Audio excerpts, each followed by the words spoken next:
accepting my paper, The Extant Costume as Emissary to Critical Costume 2020. It is such a thrill to discuss a subject and a practice that has been part of my life since the age of 13. The Extant Costume as Emissary emerged out of research being undertaken on assemblage of historical dress as part of my PhD studies.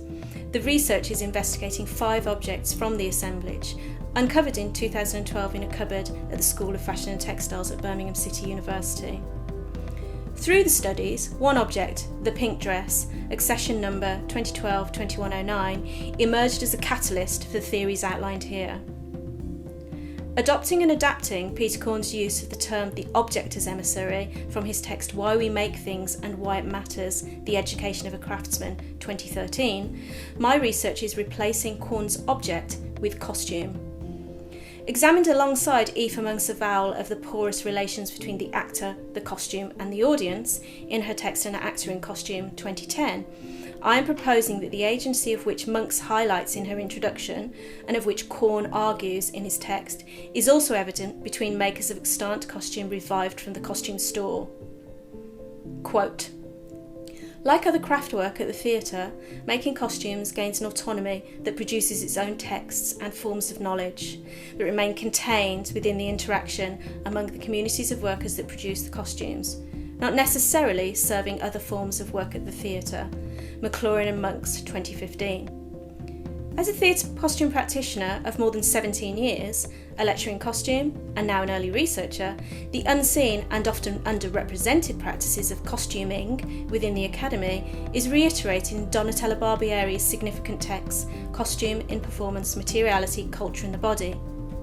Barbieri's acknowledgement of the marginality of costume within the breadth of research undertaken on acting, theatre and performance, where costume can be gleaned only occasionally, has compelled me to present some of my reflections on extant costume as an envoy between maker and maker here at Critical Costume. The pink dress from 1885, although not a costume, was a stimulus for my reflection upon a previous professional practice of costuming. Domestically produced, this is evident in the workmanship of the dress, and significantly it bears the maker's mark, not as you might find in fashionable dress, indicating the maker or designer, as in the normal Hartnell label here, or as was famously used by Madeleine Vianney in her bias cut creations A Fingerprint. It is instead the handwritten construction marks left behind by the original maker. Our handwriting is distinctive and unique to each of us, and as such it offers a personal connection to the writer, and in this case, the maker. As a maker, these signs of construction traverse time, enabling what Prown describes as our senses to make contact with the senses of the past. Jules David Prown, a pioneer in the field and discipline of material culture analysis, argues that the vibration or agency of the object with which the individual is attuned is indicative of the potential to uncover some significant meaning. 2002. This vibration is amplified by a sensory connection with the previous practices of costuming and the enduring agency still legible for the contemporary costume practitioner. Quote, Performance turns clothing into costume, Barbieri, 2017. Quote, Costume has agency, and nowhere more so when it transforms the body visually, physically, in motion, and in the charged context of a shared performance, Trimington, 2017. Quote, Costume is that which is perceptually indistinct from the actor's body, and yet something that can be removed. Costume is a body that can be taken off. Monks, 2010. As the quote's evidence, the agency of costume in relation to the performing body of the actor, its relationship to the audience, and the performance has been well established by costume scholars, including Donatella Barbieri, Melissa Trimington, Aoife Monks, along with Alan McLaurin. However, research within the field of costume studies has not yet considered the agency of costume for the costume practitioner as an autonomous practitioner. McLaurin and Monks, in their text Costume Readings in Theatre Practice 2015, in the quote above, discuss the act of making costumes as autonomous and producing its own text. This is pertinent to how we might relocate the costume practitioner's agency within this discussion. Aoife Monk's discussion of the porous relations between the actor, the costume and the audience compelled me to consider whether an equivalent porous relationship is present between the original maker and the current practitioner of the extant costume to be revived, connected through the practices of costuming. Adapting the actor-costume-audience triangulation outlined by Monks, I'm suggesting that this to-from exchange is manifest in what Jules David Prown suggests is a significant sympathetic vibration, 2000. This is a vibration that exists between the object and the viewer, transferred to costume and costuming. This could be interpreted as the manner and the code present within the extant costume waiting to be revived. The resting costume, waiting to be reanimated, has an agency or thing power legible by the costume practitioner. Jane Bennett, in her text Vibrant Matter, A Political Ecology of Things, establishes the power of things and the curious ability of inanimate things to animate, to act, 2009.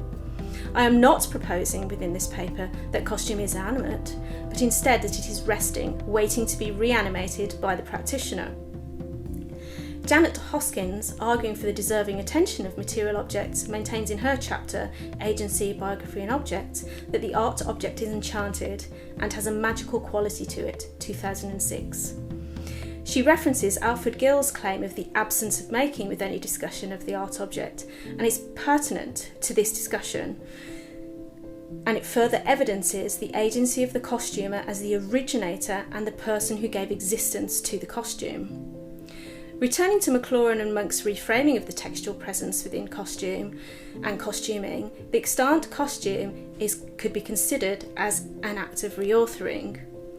The term, most often employed in narrative therapy, is to enable patients to take ownership of their personal life stories, and I would propose within this context is really significant to how we consider the costuming itself.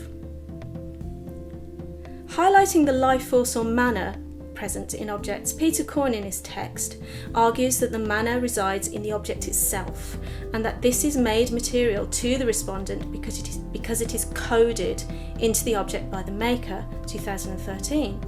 He proposes that the more closely a respondent shares a maker's cultural orientation, the more accurate his reading of an object or text will be. As makers and craftspeople, we share the same vocabulary, enabling us to decipher the embedded codes and traces secreted within the crafted object. Corn's assertion that the things he made were emissaries sent out into the world echoed my experience with the pink dress.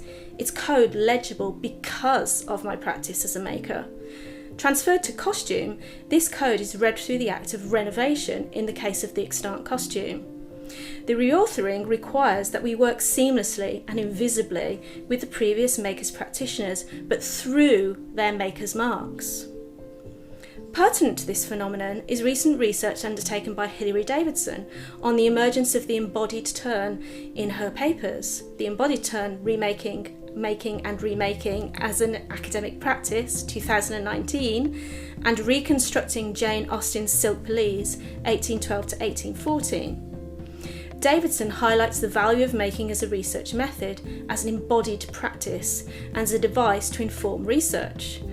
Citing the experimental practices used within archaeology to test theories about how past peoples lived, Davidson's acknowledgement of knowing through the embodied practice of making frames her research into the histories of the objects through her making practices. Reiterating Corn's assertion that objects are conduits through which we construct ourselves and our world, 2013, Davidson expertise gained through creating and knowing materials echoes the theories outlined within this paper.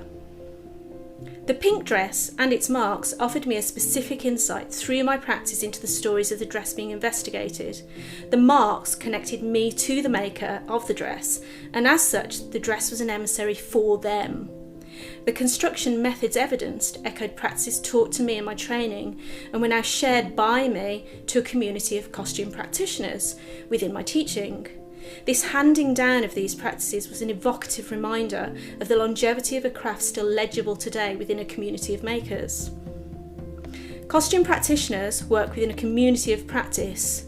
Wenger, 1998. The encoded signs within the extant costume evidence the previous maker's practice. thus operating as an emissary between and within the costuming community. Paralleling the practices employed in object-based story and conservators of dress, the costume is read and the construction studied to ascertain how the revival might be undertaken, whilst remaining sympathetic to the original costume. Jean Baudrillard, in his text The System of Objects, discusses an object's origins in his chapter Symbolic Value, The Myth of Origin, 1996. He discusses the antique object and the nostalgia for its origins and the authenticity essential to establish the status of the object.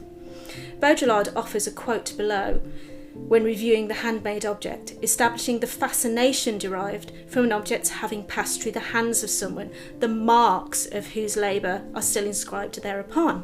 1996. Within this paper, I have sought to relocate the costume practitioners having authorial quality and therefore agency, adapting and adopting Korn's object as an emissary, and Monk's discussion of the porous relations between actor, costume and audience has been adapted to evidence the agency between costume practitioners and the extant costume.